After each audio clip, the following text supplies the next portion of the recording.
the pebbles and shaved or cut some of your hair, the prohibitions of ihram are lifted, excepting the prohibition of sexual intercourse with your spouse. This is the first tahallul, returning to one's normal state. You are now to wear your usual clothes. Al-Ifad. Then you go to Mecca and perform the Tawaf al-Ifada, the Tawaf which is an essential part of the Hajj. If you are doing Hajj al-Tamattu', you also perform Sa'i. If you are performing Hajj al-Ifrad or Hajj al-Qiran and you did not perform Sa'i with Tawaf al-Qudum, that is the Tawaf of the right, you must do Sa'i now. After this, the prohibition of marital relations is also lifted and you return to a completely normal life. It is permissible to delay the Tawaf al-Ifada until the days spent at Mina are over, going to Mecca for this Tawaf after all three pillars have been stoned. After performing your Tawaf al-Ifada on the day of sacrifice, return to Mina and spend there the night preceding the 11th, 12th, and 13th days of the Hijjah. The 3 days following the day of sacrifice, which are known as Ayyam al-Tashriq. It is, however, permissible to spend only 2 nights in Mina instead of 3. At any time in the afternoon of each of the 2 or 3 days of your stay in Mina, stone each of the 3 pillars, starting with the first pillar, that is, the one which is farthest from Mecca, followed by the middle pillar, and lastly, the pillar of Aqaba. Throw 7 pebbles, one by one, at each of these pillars, saying Allahu Akbar at each throw. If you stay in Mina for only 2 days, you must leave Mina before the sun sets on the 2nd day. If the sun should set before you are able to depart, remain in Mina for the 3rd night and throw pebbles again the next day. In any case, it is preferable to remain in Mina for 3 nights. It is permissible for the sick and the weak to appoint a proxy to throw their pebbles. The proxy first throws his own pebbles, followed by the pebbles of the person he represents while at the same pillar. If you decide to return to your country after completing the rites of Hajj, you perform the farewell Tawaf, Tawaf al-Wida'. Before leaving Mecca, no one is excused from this except women who are menstruating or in the period of discharge following childbirth. What obligations should be met during the Ihram? A good question. To faithfully observe all that Allah has made obligatory, such as the daily prayers at their proper times. To avoid what Allah has prohibited, such as wrongdoing, quarreling, and committing sin. To guard against injuring the Muslims by deed or by word. To abstain from what is prohibited during Ihram, namely, do not cut your nails or pull out hair. There is no blame on you if these break or come off by themselves without your intending it. Do not use scent, whether on the clothes or on the body or in food or drink. There is no harm if the effect of scent applying before putting on Ihram remains. Do not kill, frighten, or assist in hunting any land game as long as you are in Ihram. لا تقتلوا الصيد وأنتم حرم. Within the precincts of Al-Haram, no one in the state of Ihram or not is allowed to cut meat, pluck vegetables, or collect a lost property except for the sake of identifying it or its owner. For the Messenger of Allah, peace be upon him, said so.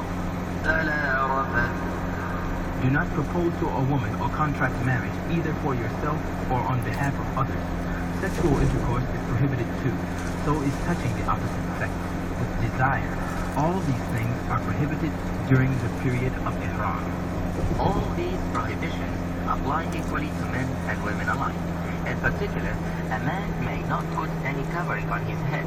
However, the shade of an umbrella or the roof of the car is permissible. There is no harm in carrying something on the head. A man may not wear a shirt or anything else which is sewn, such as a burnous, turban, trousers, khuf, that is short, thin boot, on the whole or a part of his body. However, if an izar, one of the 2 garments of ihram, worn on the lower part of the body is not available, trousers may be worn, and if sandals are not available, khuf may be worn. It's forbidden for a woman to wear gloves on her hands or to cover her face with a face veil, niqab, or burqa, drape, during the state of ihram.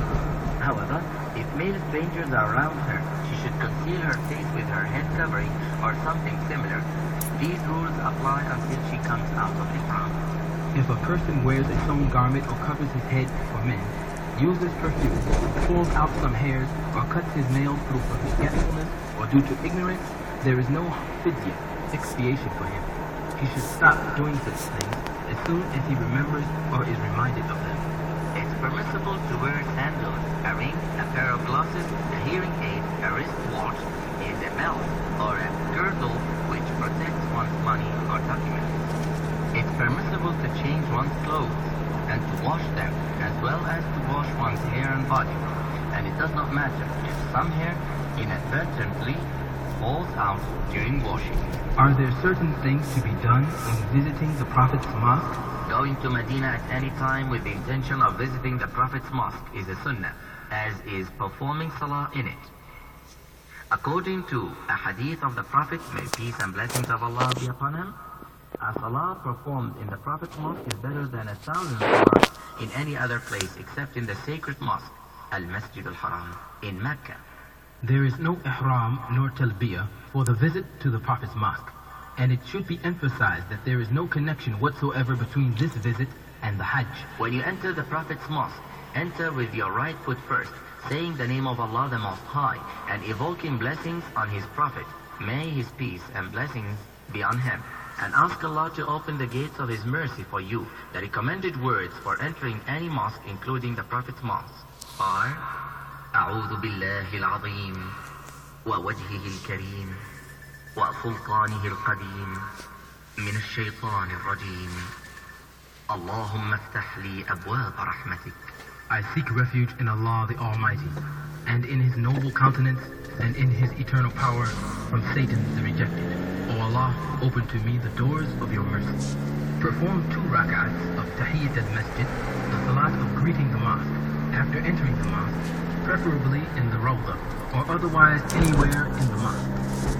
Then go to the grave of the Prophet, may the peace and blessings of Allah be upon him, and standing in front of it and facing it, say in a respectful and hushed voice, Assalamu alayka ayyuha nabi wa rahmatullahi wa barakatuh.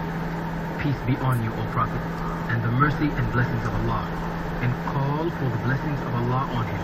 There is no harm if you add, اللهم آته الوسيلة والفضيلة وابعثه مقاما محمودا الذي وعدته.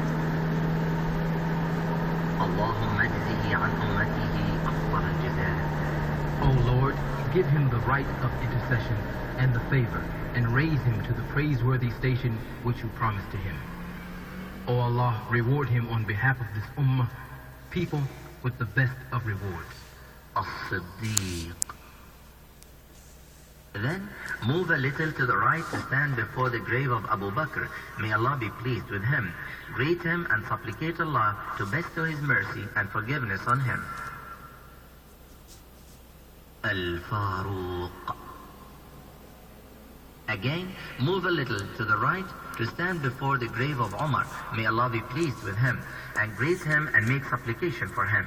It is sunnah to have tahara and visit the mosque of Quba and offer salah in it, as the Prophet, peace be on him, prayed there and encouraged others to do the same. It is sunnah to visit the graves of Al-Baqi' cemetery and the grave of Uthman radiallahu anhu, and the martyrs of Uhud, and the grave of Hamza radiallahu anhu, to greet them and to pray for the mercy of Allah upon them. The Prophet sallallahu alaihi wasallam used to visit all these graves and pray for the souls of those who were buried there. He taught his companions when visiting graves to say, Assalamu alaikum ahla diyar min al-mu'mineen wal-muslimin wa inna insha'Allahu bikum lahiqun nas'alullaha lana wa lakum al-'afiyah. Peace be on you, O dwellers of this place from among the believers and the Muslims, and we will insha'Allah join you. We ask Allah for security from the fire of hell.